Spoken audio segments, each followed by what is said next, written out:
Pakinggan natin ang ating kwento tungkol sa oso at dalawang magkaibigan. May dalawang magkaibigan, si Neron at Jan.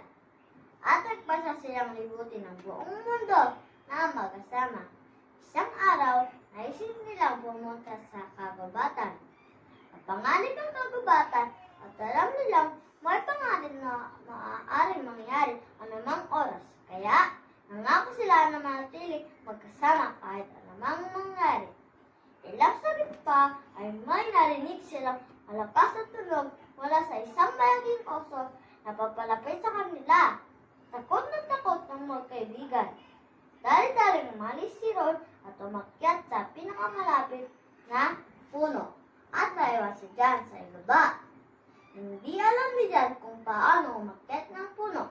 Kaya ang sabi niya, Ron, tulungan mo akong umakyat. Kakain ako ng oso. Ay, tulungan mo ako. Ang sagot naman ni Ron, hindi ako pwedeng bumaba. Nandyan na yung oso at saka, hindi tayo kasya dito. Humanap ka ng sarili mong pagtataguan.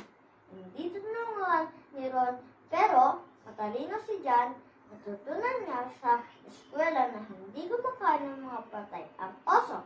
Kaya, naisipan niya umiga sa lupa at magpanggap na siya ay walang buhay.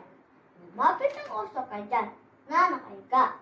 Namoy siya ng oso at ilang saglit pa ay umalis na ito. Dahil na hindi ginagalaw ng oso ang mga walang buhay. Pagkalis ng oso ay bumaba si Ron mula sa puno at tinanong ang kanyang kaibigan, Jan, ano ang binulong sa iyo kanina ng oso?